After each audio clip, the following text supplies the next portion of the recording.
நான் செய்த பாவத்தையும் புண்ணியத்தையும் அனுபவிச்சு தொலைக்கணும். அப்படி அனுபவித்து தொலைக்க எனக்கு ஒரு உண்மை ஒரு நாள் புலப்படும். என்ன உண்மை புலப்படும்? பாவமும் பிறப்பை தரும், புண்ணியமும் பிறப்பை தரும் என்ற அறிவு எனக்கு வரும். அப்ப புண்ணியமும் பிறப்பை தருமா? அப்ப அதையும் செய்யக்கூடாதுங்கிறீங்களா? அப்படி ஒரு கேள்வி எழும். இல்ல செய்யணும், ஆனா நான் செஞ்சேன்னு நினைச்சு செய்யக்கூடாது. அங்கதான் அடுத்த பிரச்சனை இருக்கு. முதல்ல பிரச்சனைகள்லாம் ஒன்னொன்னா முடிச்சா அப்படியே கலந்து போகணுமே.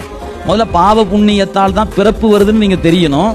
அப்ப தெரிஞ்ச பிறகு அதை செய்யாம இருப்பது எப்படி? செய்யாமலாம் இருக்க முடியாது, செஞ்சுதான் ஆகணும். ஆனால் அதை செய்கிற பொழுது நான் செய்தேன் என்று நினைச்சீங்கன்னா உங்களுக்கு பிறப்பு வந்துகிட்டே இருக்கும்.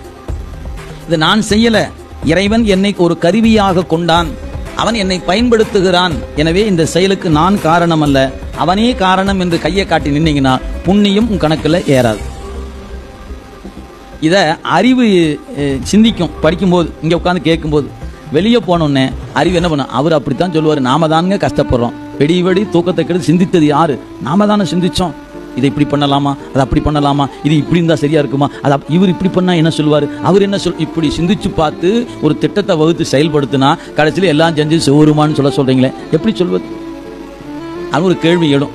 அங்கதான் நீங்க சிந்திக்கணும். அதுக்கு தான் நான் முன்ன சொன்னது. அதாவது இந்த காலம் நியதின்னு இருக்கு இல்லைங்களா, அதுக்கு அடுத்து 3 படிச்சோமே, கலை, வித்தை, அராகம். அந்த கலை என்ற தத்துவத்தை இறைவன் தூண்டுனா தான் உங்க அறிவே செயல்படும். அதாவது கலை தூண்டுனா செயலாற்று கிரியாசக்தி வெளிப்படுத்தும். ஞானம் என்கிற கருவியை கூட்டுனா தான் அந்த வித்தைங்கிற கருவி உங்களை கூட்டினா தான் கூட்டு இருக்கிற ஞானம் என்ன ஆகும்? அறிவே வேலை செய்ய ஆரம்பிக்கும். நீங்க அறிவு உள்ளவர் தான், ஆனா வேலை செய்யாம கிடக்குது. உங்கள்கிட்ட கிரியாசக்தி இருக்குது, ஆனா முடங்கி கிடக்குது. உங்கள்கிட்ட இச்சை இருக்கிறது, முடங்கி கிடக்குது. இப்ப அதை வெளிப்படுத்தணுமே. அதை யாரு வெளிப்படுத்தினா? அந்த இறைவன் தான் வெளிப்படுத்துறான். 3ம் நம்மகிட்ட இருந்துச்சு, அது முடங்கி கிடந்தது. இவன் அந்த தத்துவ கூட்டத்தை கூட்டின உடனே அறிவு கொஞ்சம் வெளிப்பட்டது, இச்சை கொஞ்சம் வெளிப்பட்டது, செயல் கொஞ்சம் வெளிப்பட்ட உடனே என்ன, நானே சிந்தித்தேன்டான். அட அவன் உதவியால தாண்டா வந்துச்சுன்னு கேட்டா அவர் என்ன உதவி பண்ணாருன்னு திருப்பி கேட்கறான். அடக்கடவுளே, எவ்வளவு பெரிய ஆளியா நீ, எத்தனை அரிய நீ எளியானாய் சாமி, நீ எவ்வளோ பெரிய ஆள்.